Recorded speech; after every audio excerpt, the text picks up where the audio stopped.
Bienvenue sur Sunrise, le podcast qui parle d'entrepreneuriat et de communication destiné aux entrepreneurs du bien-être. Si tu ne me connais pas encore, je suis Clémence, consultante en communication et graphiste spécialisée dans le secteur du bien-être. Ma mission est de mettre en valeur sa singularité grâce à la création d'une communication authentique et personnalisée pour plus de connexion et d'impact auprès de sa clientèle cible. Que ce soit durant des ateliers de conseil en communication ou des accompagnements graphiques, j'apporte mon expertise pour aider mes clients à créer une communication fluide et alignée à ses valeurs. Passionnée par le bien-être depuis plusieurs années, je me forme en parallèle aux techniques de soins énergétiques depuis mai 2023 pour à mon tour pouvoir exercer en tant que thérapeute. Dans ce podcast, tu trouveras des épisodes solo où je te partagerai des conseils pour rendre ta communication plus facile au quotidien et des épisodes en duo avec des experts de leur domaine pour t'apporter des clés dans ta vie d'entrepreneur, mais aussi des interviews inspirantes d'entrepreneurs du bien-être qui partagent en toute transparence les coulisses de leur activité et de leur communication. Alors, si ça te parle, tu es au bon endroit.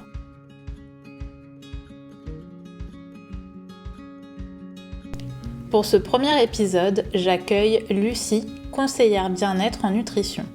Ce qui m'a tout de suite marqué chez elle lorsque je l'ai rencontrée, c'est son dynamisme à toute épreuve et sa capacité à être tout le temps dans l'action.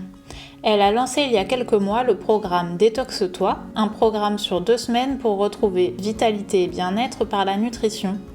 Parallèlement à ça, elle a créé en 2021 Dijuni avec son frère jumeau. Une box de petit-déj sain et gourmand. Durant notre discussion, nous avons abordé plein de sujets autour de ces projets entrepreneuriales, comme s'organiser lorsqu'on a plusieurs activités professionnelles, quelle plateforme privilégier pour communiquer autour de ces projets ou encore l'importance de créer du lien avec sa communauté. Je ne t'en dis pas plus et je te laisse découvrir sans plus tarder l'épisode du jour en espérant qu'il t'inspirera. Bonne écoute!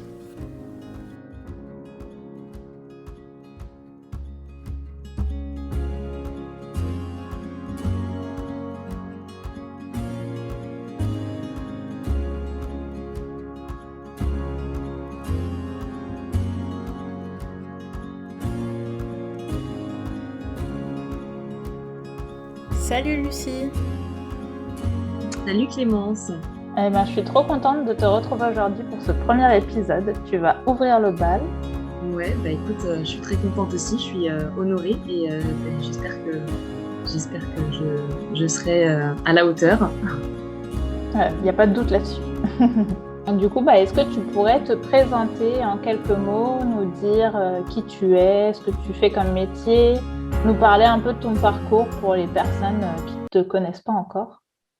Ouais, alors je m'appelle Lucie, du coup, j'ai 23 ans, 24 depuis quelques semaines, donc j'ai pas encore le réflexe de dire 24, mais j'ai 24 ans. Je dirais que je suis entrepreneur, mon métier, depuis maintenant 3 ans. Alors j'ai fait un petit peu tous les types de domaines en tant qu'entrepreneur.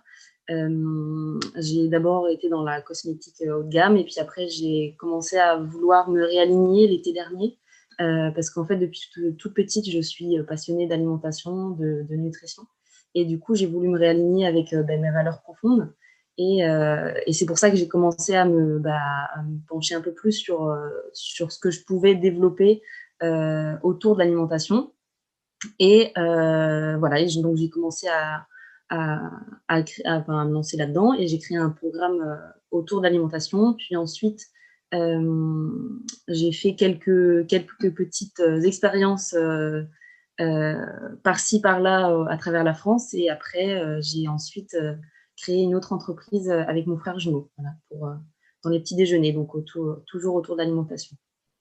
Ça marche. Et du coup, pour situer un peu, c'était en quelle année à peu près tes différentes expériences? Donc, j'ai commencé à me réaligner en été 2020, l'été dernier. D'accord. Où j'ai commencé vraiment à vouloir me rapprocher de tout ce qui était alimentation, vraiment qui tenait à la santé, quoi. Et donc, l'entreprise que j'ai créée avec mon frère jumeau autour des petits déjeuners aussi, pareil, c'est en janvier 2021, là.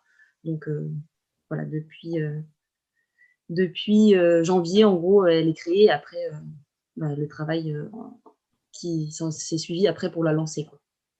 Ça marche. Donc, du coup, c'est encore tout frais, entre guillemets. C'est tout frais, voilà. Il y a à peu près 1 an que, voilà, ça fait 1 an environ que je me suis réalignée dans l'alimentation, ma plus forte valeur pour moi, quoi. Ça marche. Et du coup, est-ce qu'il y a eu un élément déclencheur, une prise de conscience, une rencontre ou tu vois quelque chose en particulier qui a fait que tu as eu envie de devenir entrepreneur dans le bien-être et que tu as envie de te réaligner, etc. Il y a eu je dirais, il y a eu un élément déclencheur l'été 2020, oui, j'ai un élément déclencheur au niveau personnel, une séparation qui a fait tout chambouler autour de moi, professionnellement et personnellement. Et c'est là que j'ai fait beaucoup de moments d'introspection pour essayer de savoir comment remonter la pente. Et c'est en trouvant ce qui me correspondait le mieux et comment je pouvais être encore plus alignée à mes valeurs que voilà, c'est avec ce moment-là c'est ce moment-là qui a tout déclenché, quoi. Et du coup, quand tu parles de tes valeurs profondes, est-ce que tu pourrais me dire quelles sont tes valeurs et comment elles se traduisent dans ton activité, justement? Alors, mes 3 valeurs fondamentales, je dirais, c'est la santé en numéro 1, l'amour en deuxième et la troisième, l'épanouissement. Et du coup, je vois les 3 en gros qui se résument dans ce que j'essaye de créer au quotidien au niveau de mon travail parce que du coup, au niveau de la santé, c'est dans le domaine dans lequel j'essaye de me développer. Et puis l'amour et l'épanouissement, parce que pour moi, c'est un tout dans les relations humaines, dans le quotidien, et c'est ce qui fait que tout se développe, enfin, moi, à mes yeux, de la meilleure des façons, quoi. Ouais, c'est sûr. Et du coup, lorsqu'on discute sur Instagram, de temps en temps, toutes les deux, tu me parles parfois que tu exerces des petits jobs en parallèle. Tu as l'air d'avoir un peu la bougeotte et tu aimes bien aussi, j'ai l'impression, faire plein de choses en parallèle, être toujours bien occupé, etc. Et je sais que ça peut être une problématique pour d'autres personnes qui sont dans le bien-être, soit des personnes, tu vois, qui vont se reconvertir et du coup, qui avaient un ancien job, qui vont commencer à se former en parallèle de leur job. Donc, du coup, elles exercent un peu les deux activités en même temps, ou bien des personnes qui se sont totalement reconverties, qui se sont lancées, mais qui vivent pas encore complètement de leur activité et qui, du coup, vont devoir prendre, par exemple, un job alimentaire à côté. Et du coup, moi, je me demandais, et je pense que ça pourrait être intéressant pour les gens qui nous écoutent, de savoir un peu, toi, comment tu fais pour organiser tes journées au quotidien entre justement tes petits jobs et ton activité entrepreneuriale. Est-ce que parfois tu es obligé de mettre certaines choses de côté? Est-ce que genre tu as un planning hyper carré et tu sais genre à telle heure je fais ça, à telle heure je fais ça, etc. Ça ressemble à quoi en fait un peu une journée pour toi quand tu essayes de combiner les deux? Alors, je te dirais, alors, effectivement, j'ai fait pas mal de petits jobs, comme tu dis, et je te dirais, en fait, mon organisation, elle dépend vraiment de ces jobs-là, parce qu'à chaque fois, ils ont été différents. Tu vois, par exemple, en septembre 2020, je suis partie faire les vendanges, donc c'est un travail qui demande quand même pas mal de temps, donc une amplitude. Donc en fait, j'ai que mes fins de journée de disponibles. Et cet hiver, je suis partie en saison à la montagne, bah, pour y travailler aussi, pareil. Donc là, pareil, j'avais des jours de repos, mais sinon, je travaillais 2 journées, donc c'était que mes soirées qui étaient libres. Et puis là, cet été, je fais aussi des marchés, donc voilà, c'est assez différent. Et au niveau de mes organisations, donc tout est tout le temps différent. Mais je dirais que ouais, ce qui me sauve à chaque fois, c'est mon agenda qui est hyper organisé au niveau de la semaine. En fait, chaque début de semaine ou chaque fin de semaine d'avant, je prends mon agenda parce que je suis très organisée déjà de base, mais du coup, là, il faut l'être encore plus pour Ouais, c'est sûr. essayer d'optimiser chaque morceau de temps, quoi. Et donc, du coup, bah, voilà, chaque fin de semaine ou chaque tout début de semaine, je prends le temps de voir les moments que j'ai, moi, de dispo, hormis, enfin, en dehors de ces temps de travail salarié, justement, de job. Et après, je m'organise au niveau des réseaux sociaux, au niveau de ce que j'ai à faire, au niveau de la création, en amont ça dépend pour si c'est mon programme détox ou si c'est pour Dijuni, l'entreprise avec mon frère jumeau de petit déjeuner. Mais à chaque fois, voilà, tout est bien cadré pour gagner au maximum de temps et pas perdre, enfin, d'efficacité, quoi. Ouais, c'est sûr.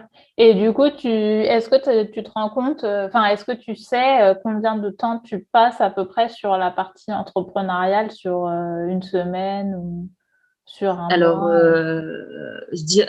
cet été, par exemple, ça a été un été très intense, donc j'ai, ça a été assez différent de la normale. Sinon, je dirais en temps normal, j'essaie d'y octroyer. Je vais parler en pourcentage, ça va être plus visuel enfin, ça va être plus simple pour moi. Mais je dirais, quand j'ai mes petits jobs salariés, là, je dirais que j'essaye quand même d'y consacrer 40% de mon temps. Donc, du coup, ça ronge sur les temps personnels, forcément, hein. Donc, j'en- j'en ai moins à moi toute seule sans rien faire. Mais c'est un choix, c'est parce que mes activités me passionnent aussi.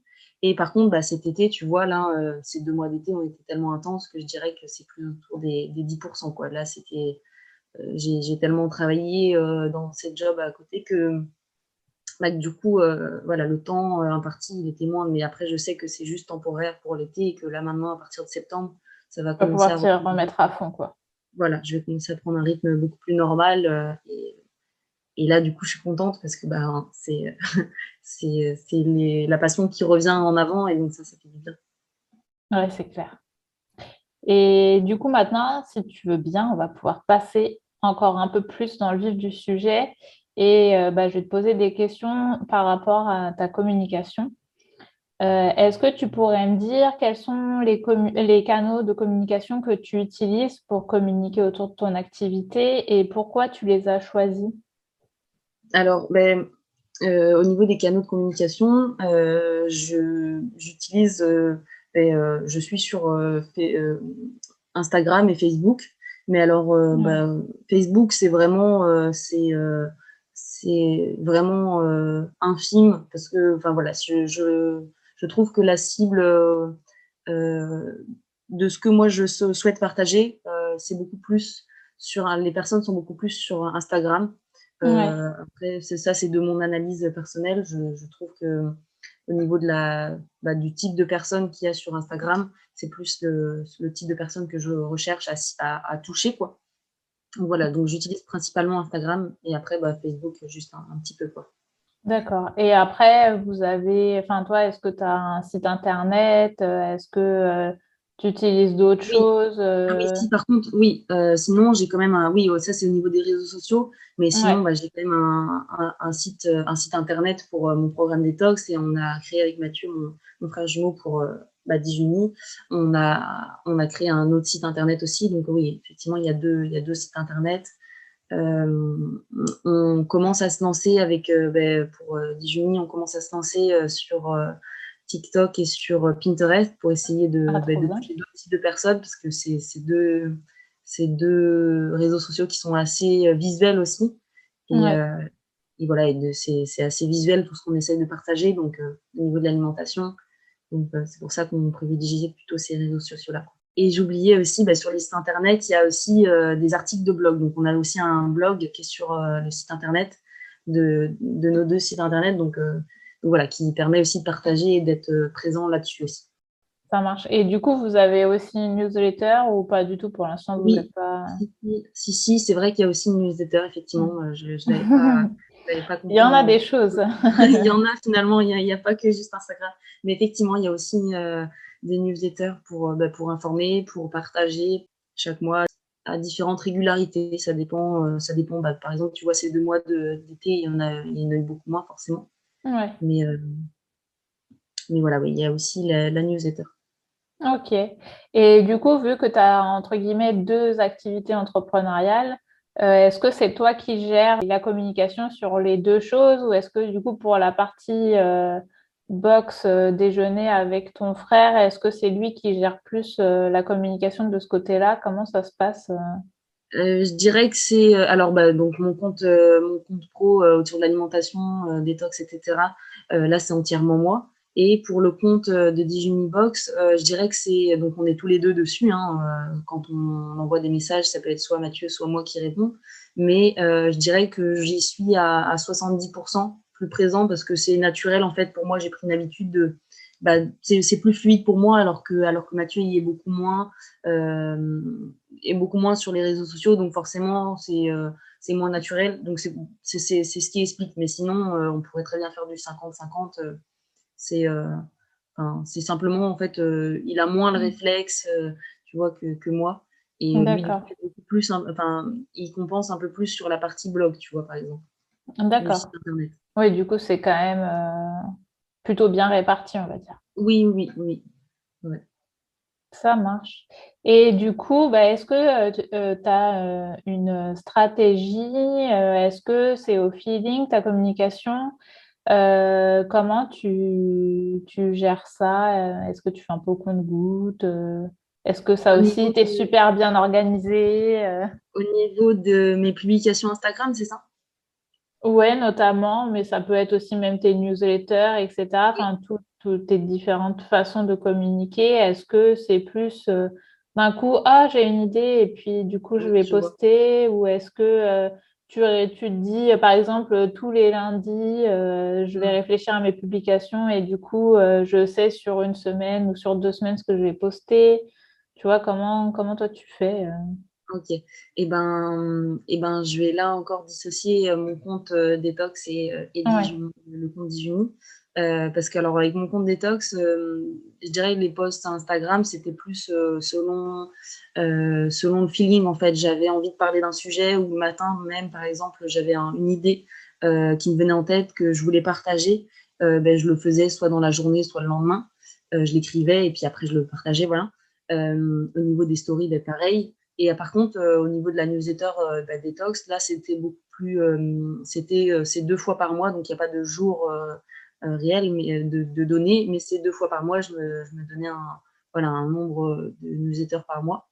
Par contre, au niveau de Dijuni, c'est beaucoup plus cadré parce que on est deux, donc forcément, on Mm. s'organise encore plus pour être organisés tous les deux. Et donc, ce qui influence aussi l'organisation. Et du coup, on travaille sur une plateforme qui lit toutes nos écritures en instantané. En gros, si j'écris quelque chose, Mathieu les voit en instantané de son compte Ouais. sur la plateforme.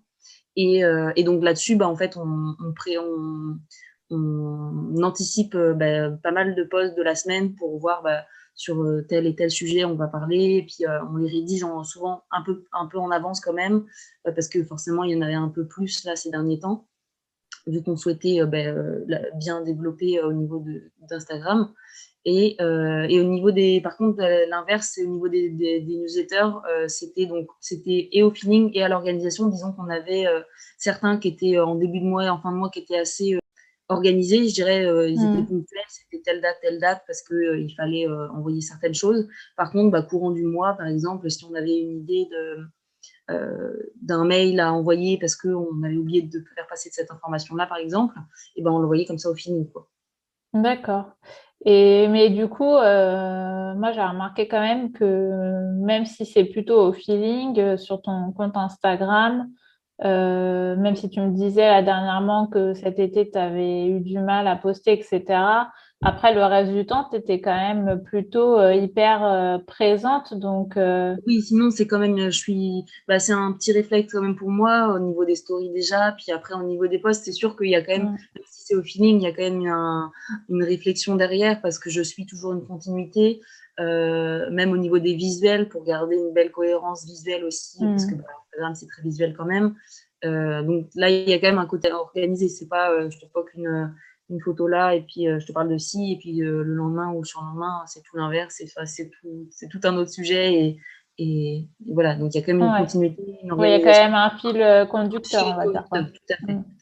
Ça marche. Et du coup, est-ce que pour ta communication, tu t'es déjà fait accompagner par un professionnel? Est-ce que tu as déjà suivi des formations ou autres? Ou est-ce que vraiment tu as tout fait par rapport à toi, tes compétences que tu as déjà, et puis en regardant peut-être des articles de blog ou en suivant d'autres personnes qui donnent des conseils sur Instagram ou ce genre de choses? Non, alors je me suis pas fait accompagner réellement. C'est sûr, bah, par exemple, on a pu discuter quelques petits peut-être conseils par-ci par-là, mais sinon non, Mm. j'ai c'est vraiment ouais, au feeling, en fonction de mes envies aussi. Je vais pas suivre une telle stratégie parce que bah, c'est dit que ça marche, etc. C'est vraiment, Ouais. j'ai fait selon mon intuition. Après, bah, oui, c'est vrai quand même, j'ai quand même bah, suivi quelques comptes, notamment le tien aussi, enfin, différents comptes, que ce soit au niveau de la stratégie, enfin, essayer de piocher quelques petites informations pour bah, en apprendre un peu plus et comprendre, pour s'ajuster un peu plus, mais beaucoup quand même avec l'intuition, quoi. Ça marche. T'es plutôt team intuitive et à Voilà. suivre un peu Ouais. tes Mais idées, tes non, vas-y, envies. ça me suit même au travail, tu vois. Ouais. Bah, du coup, tu restes 100% vrai envers toi-même, on va dire, du Oui, coup. c'est ça, c'est ça. Du coup, pour rentrer un peu plus dans le dur de sujet, parce que je sais que lorsqu'on fait tout soi-même, c'est pas forcément toujours évident bah, de tout gérer, etc. Surtout au niveau de la communication, justement, quand on n'a pas forcément eu de formation, etc., on peut tâtonner un peu au départ. Et j'aimerais savoir, est-ce que toi, tu as déjà rencontré des difficultés par rapport à ta communication? Ça peut être tout type de problème, avoir le syndrome de la page blanche ou, je sais pas, par exemple, voir tes efforts qui ne prennent pas forcément, avoir des problèmes techniques, parce que c'est vrai que du coup, on est obligé d'utiliser la technologie ou des logiciels qu'on maîtrise pas, etc. Et si c'est le cas, bah, comment tu as fait pour surmonter cette difficulté? Alors je dirais au niveau des difficultés, ouais, j'en ai rencontré quand même, hein. C'est pas tout rose, ça il y a quand même, il y a des petites embûches comme partout. Bah, effectivement, ouais, tu me dis, le syndrome de la page blanche, c'est vrai que, bah, ça arrive, je pense à tout le monde, hein, il y a des fois où j'avais envie de partager, j'avais envie de voilà, d'être plus présente, plus régulière. Par exemple, je te parle sur mon compte détox, et puis bah, il y a certains moments où, tu vois, il y a certains, je te disais que des fois j'avais une idée le matin et je Ouais, l'écrivais pour la partager voilà, juste après. Alors que des fois, bah, je voulais partager quelque chose, mais je me disais, bah, est-ce que je vais parler de ça? Enfin, je ne sais pas de quoi parler.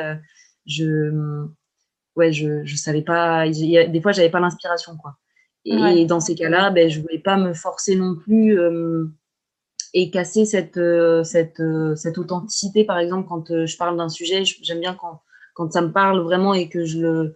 Pas que en fait, je préfère que ça me parle vraiment que trop le mentaliser et que ça soit trop technique et puis du tout ouais. parlant parce que justement, en fait, c'est pas venu de moi vraiment de mon inspiration, mais juste peut-être parce que j'ai lu un thème sur un sujet et ça m'a fait penser à telle donnée, etc., et que j'ai voulu partager. Mais sinon, enfin, quand j'ai ces difficultés-là, en fait, je préfère m'écouter et justement ralentir et attendre que bah, l'inspiration, elle arrive, quoi.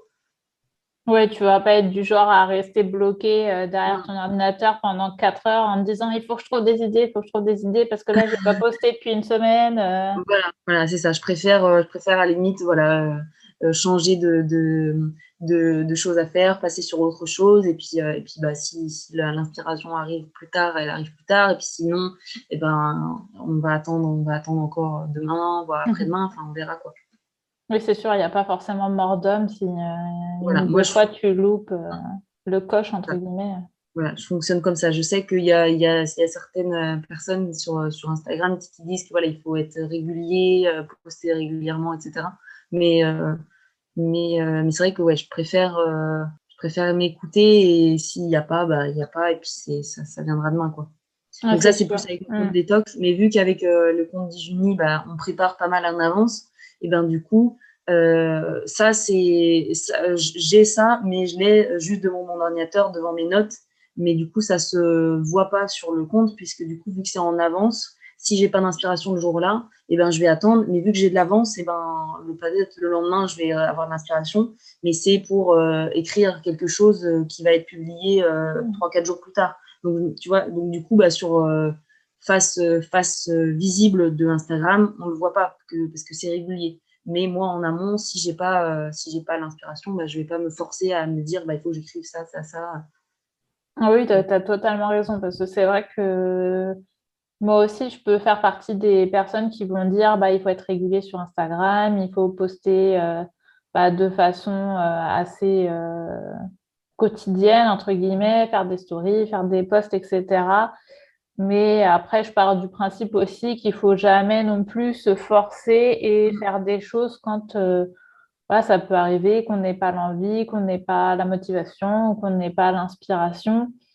Et c'est pas très grave. En fait, au final, je préfère, tu vois, je vais préférer conseiller à quelqu'un, écoute, c'est pas grave si sur une semaine, t'as pas eu d'idée et t'as rien posté, mais que la semaine d'après, ça se trouve, tu vas avoir de nouveau plein d'idées que tu pourras garder, plutôt que de te forcer à poster des choses, pas être trop inspiré, ça va se ressentir dans ton contenu. Après, c'est vrai que c'est sûr, c'est pas évident de trouver le juste milieu entre tout ça. Mais après, moi, ce que je pourrais te donner comme conseil par rapport à ça, j'en profite du coup, puisque ça Oui, m'y fait penser, et peut-être que tu le fais déjà ou pas, c'est pourquoi pas, dès que tu as une idée qui te vient en tête, parce qu'en plus, parfois, les idées, tu vois, on dit souvent, elles viennent sous la douche, etc. Mais c'est vrai que souvent, elles peuvent venir à un moment où tu fais carrément autre chose. C'est limite, tu vois, de te créer un petit document de notes où tu notes un peu en vrac toutes tes idées. Dès que tu en as une, hop, tu prends ton téléphone, tu notes. Et puis du coup, le jour où tu as le syndrome de la page blanche, tu peux aller retourner dessus et te dire, ah tiens, je vais pouvoir récupérer ça. Et ça, c'est vrai que ça aide beaucoup parce que moi-même aussi, ça m'arrive forcément. Enfin, n'importe qui crée du contenu sur les réseaux sociaux et qui le fait quotidiennement pendant un an, au bout d'un moment, enfin, tu peux pas, t'es pas une source inépuisable d'inspiration. C'est normal que parfois tu peines à trouver des idées, etc. Et ça, c'est vrai que c'est une boîte à outils qui est super pratique, justement, quand là, d'un coup, tu te dis, ah, il faudrait que je crée des choses, mais j'ai pas d'idée. Et là, tu peux retourner dans ce document et du coup, ça peut débloquer plein de choses. Tout à fait. C'est marrant que tu le dises parce que c'est quand même assez ça qu'on fait justement sur la plateforme là, Ouais. que ce soit moi pour Detox ou pour Dijuni. En fait, en fait, on a un endroit où on stocke justement les idées, les thèmes abordés, etc. Et dès qu'on en a une ou plusieurs, on les note et comme ça, justement, les posts, comme tu dis, quand on n'a pas d'inspiration, on essaye de trouver, de s'inspirer grâce à cette note-là, quoi. Ouais, ça c'est top. Et du coup, vous utilisez quoi comme plateforme justement ou comme Alors, logiciel? alors, celle qu'on utilise là dont je te parle depuis tout à l'heure, c'est Trello. D'accord. Je sais pas si tu connais. Oui, je connais le nom. Je l'utilise pas, mais je connais. Mm. Voilà, il y en a plusieurs, hein, mais nous, on a opté pour Trello parce que je connaissais déjà d'avant, je l'utilisais un peu pour moi personnellement, Mm. au niveau de mes idées, pour en bloc-notes, etc. Mais là, c'est très bien parce que du coup, on peut être à deux ou même plus dessus, chacun rajoute ses trucs et c'est instantané pour l'autre aussi, c'est modifié, enfin, et tu peux y ajouter des pièces jointes, des liens, etc. Enfin, c'est Ouais. hyper complet. Oui, Et de base, ça sert beaucoup, surtout pour du suivi de projet, c'est ça? C'est sous forme c'est de ça, ouais, carte pour ouais. les Et il gens y a beaucoup. qui connaissent pas. Ouais, c'est une application où c'est sous forme de, comme une espèce de map avec des petits encarts où tu peux ajouter Texte, différentes phases de projet pour pouvoir s'y retrouver. Et souvent, c'est des choses qu'on utilise en agence de communication, effectivement. Je connais un petit peu parce que il y avait des personnes autour de moi qui l'utilisaient, mais c'était plus les chefs de projet et effectivement, ils s'en servaient du coup pour savoir quel projet est en cours, quel projet est bientôt fini, quel projet va démarrer à quel moment, etc. Et du coup, chaque personne d'une équipe peut ajouter ses tâches et dire à quel moment il en est dans le projet. Et puis, il me semble que tu as une petite barre de progression pour savoir du coup si tu es à 10 ou C'est 90% du ça, t'as projet. moyen, tu peux y insérer des dates justement pour Ouais. les deadlines, tu peux, voilà, un petit suivi au niveau de ce qui te reste à faire, etc. dans la progression. Non, c'est vraiment hyper complet. Pour un travail seul comme un travail en Hmm. équipe, c'est vraiment hyper complet. Ouais, c'est vrai que ça peut être très pratique pour les gens qui ont du mal à s'organiser et qui ont Oui, besoin aussi d'avoir une visibilité sur ce qu'ils sont en train de faire. Et surtout quand tu es sur des projets longs et que tu as l'impression que tu vas jamais voir le bout du truc, même d'avoir la petite barre de progression et de savoir que tu en es à 30% du projet, ça aussi, je trouve que c'est assez motivant parce que quand les to-do list, elles se rallongent, ça peut être un peu stressant et tu peux te dire, ah, j'ai l'impression que ça finira jamais. Et du coup, je trouve que ça et rajoute en une petite plus, voilà, motivation, si, quoi. il y a bien de la progression quand même, quoi. Et aujourd'hui, moi, j'ai remarqué que forcément, il y a de plus en plus de personnes dans le milieu du bien-être. C'est vrai que c'est quand même quelque chose qui prend de l'ampleur. Et du coup, il y a de plus en plus de personnes dans ce milieu-là qui sont sur Instagram, etc., et qui communiquent sur leur activité. Et pour moi, je pense qu'il y a de la place pour tout le monde. Et c'est vrai qu'on parle souvent de concurrence. Et oui, c'est sûr qu'on peut le voir comme de la concurrence, mais en soi, chaque personne, pour moi, est unique et chaque personne va s'exprimer d'une manière différente, chacun sa personnalité. Mais ça reste quand même difficile de se démarquer, surtout lorsqu'on débute, qu'on n'a pas été formé aux réseaux sociaux, etc. Et du coup, toi, quel serait ou même les conseils que tu pourrais donner à une autre personne qui travaille dans le secteur du bien-être, par exemple, qui se lance sur Instagram, qui ne sait pas trop comment faire? Est-ce que tu aurais des conseils à donner? Bah, comme tu dis, justement, je dirais garder son authenticité. En fait, c'est ça qui va te permettre de te démarquer des autres, parce que, comme tu dis, il y a de la place pour tout le monde, mais il faut quand même prendre sa place, quoi. Donc, Ouais, c'est ça. et donc, pour l'apprendre, je dirais, il faut, ouais, ça va passer par l'authenticité, ce que tu partages, la valeur ajoutée que tu vas pouvoir partager aux personnes justement qui te lisent. Je dirais, ouais, c'est ça. La valeur, apporter énormément de contenu, de valeur ajoutée, et puis tout en gardant son authenticité, quoi. Je pense que c'est les deux points que moi, en tout cas, je garde et qui pour moi sont très importants, que j'essaye de garder Ouais, et mettre en place. Et que pour moi, qui sont essentiels, ouais, donc pour se démarquer, se développer. ça marche. Et d'ailleurs, toi, est-ce que tu es assez proche de ta communauté? Est-ce que tu discutes régulièrement avec des personnes parmi tes abonnés, etc. Parce que ça, c'est vrai qu'on n'en a pas parlé, mais c'est quelque chose qui est assez C'est important aussi. hyper important, ouais. C'est hyper important et c'est ce qui permet de créer un engagement aussi sur notre compte, sur son partage, pour permettre aussi de savoir si ce qu'on partage plaît en retour et Mm. sert à quelque chose. Est-ce que c'est les bons sujets, etc., le bon contenu. Et oui, oui, sinon, au-delà de partager en mode public, je passe aussi beaucoup par les messages pour faire connaissance, pour créer un lien en fait qui va permettre après bah, de, de développer aussi le compte parce que ça crée de la relation, quoi.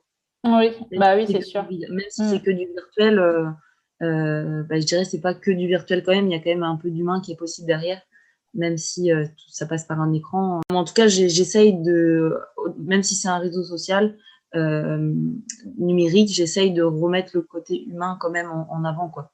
Ouais, mais oui, je suis tout à fait d'accord avec toi. Et en plus, je trouve que c'est hyper important de ne pas oublier cette dimension parce que c'est vrai qu'effectivement, on la met souvent de côté, que derrière les personnes, les comptes qui commentent, etc., il y a vraiment des vrais humains derrière et que Mm, tu peux créer plus enfin, tu peux créer, oui, une vraie relation avec les gens et pas seulement, voilà, deux, trois commentaires de temps en temps. mhm. Et c'est vrai que c'est un truc qui peut être facilement mis de côté et je pense qu'on oublie en fait le pouvoir. que ça peut avoir aussi sur les autres. Parce que au final, entre guillemets, un compte Instagram n'est rien si il n'y a pas de personnes qui te suivent La derrière, personne, parce que tout à c'est fait. ça qui te fait vivre, enfin, qui fait vivre le compte. Et, et du coup, bah, c'est quelque chose qu'il faut vraiment pas négliger. Et oui, je suis d'accord que parfois, il y a des gens qui l'oublient totalement, tu vois. Tu vois, tu le vois, par exemple, les gens qui vont te faire ce qu'on appelle le follow and follow, où ils vont te Oui, suivre en attendant que tu les suives en retour, et puis ensuite ils se désabonnent, ou les techniques du style, ils vont te laisser un commentaire, mais enfin, tu sens que c'est le commentaire pas du tout sincère, oui, limite ça fait robot. Enfin, tu vois, là récemment, j'en ai eu un qui m'a fait rire, où j'avais posté, je sais plus, je crois que c'était une citation, et puis la personne a mis un truc du style ah génial, j'enregistre ton post et puis je regarde dans mes statistiques puisque du coup quand tu as un compte professionnel, tu as accès à toutes ces mhm. informations-là et je vois que il y avait rien d'enregistré, tu vois. Et je me dis OK, en fait la personne elle dit ça juste pour Oui, c'est paraître sympa mais en ouais, fait derrière elle le fait pas, c'est juste pour laisser un commentaire histoire d'en laisser un mais du coup ça fait pas du tout authentique. Et moi, ouais, personnellement, tu vois, c'est le genre de truc où je me dis, bon, bah, la personne, en fait, elle n'a rien compris parce elle que va. c'est pas ça Ouais. qui donne envie bah, d'aller s'intéresser à la personne en retour et d'aller voir ce qu'elle fait, quoi. Tu te dis juste, bon, bah, c'est juste un vendeur de tapis. Et donc, ne faites surtout pas ça. Non, non, surtout pas, surtout pas.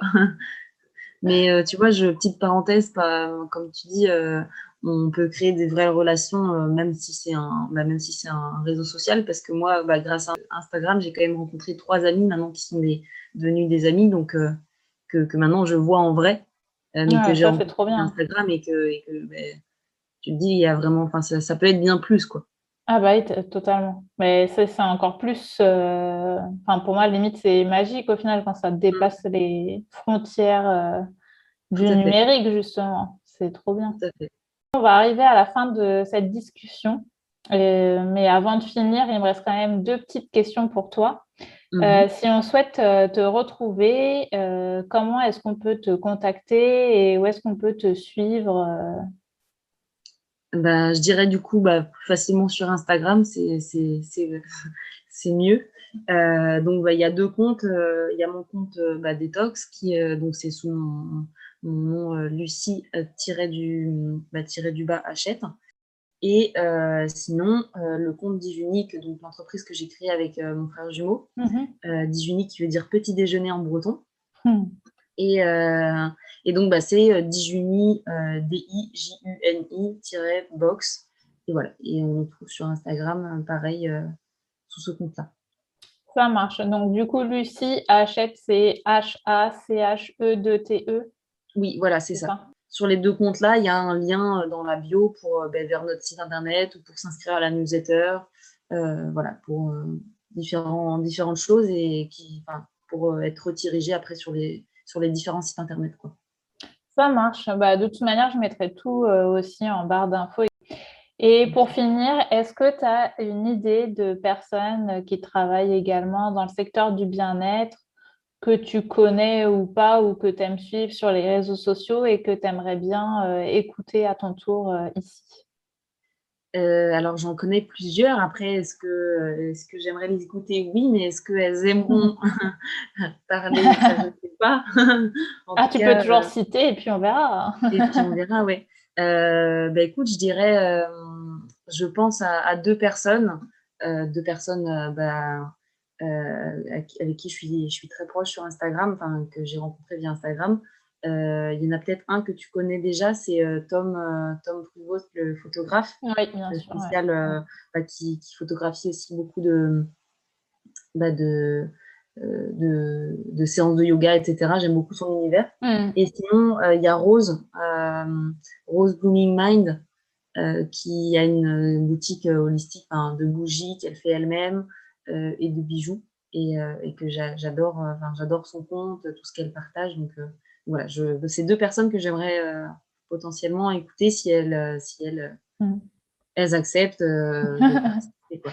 Ça marche, c'est noté. Bah écoute, je les contacterai probablement prochainement et puis on verra si elles acceptent l'invitation. Bah écoute, c'était super en tout cas. Merci beaucoup pour ton partage, pour ton temps. C'était super de discuter avec toi, quoi. Ouais, j'espère que en tout cas ça aura pu inspirer d'autres personnes qui travaillent dans le bien-être. Et puis je te dis à bientôt. À bientôt. Merci pour ton écoute. J'espère que l'épisode du jour t'a plu et si c'est le cas, n'hésite pas à me le faire savoir en soutenant mon podcast. Il y a plusieurs façons qui prennent moins de 5 minutes pour faire cela. Tu peux m'envoyer un petit message en MP sur Instagram @clémence sans accent _WZK ou un petit mail à clémence_wzk@gmail.com. J'adore échanger avec vous suite aux épisodes, donc vraiment, si un épisode t'a plu, n'hésite pas à m'envoyer un petit message, ça fait vraiment toujours chaud au cœur. Tu peux sinon partager l'épisode du jour en story sur Instagram ou à d'autres amis entrepreneurs à qui ça pourrait plaire. Ou sinon, tu peux laisser une note sur Spotify ou Apple Podcast. Je te remercie 1000 fois si tu prends le temps de le faire. Je te rappelle que tu pourras retrouver toutes les informations citées durant cet épisode dans les notes du podcast.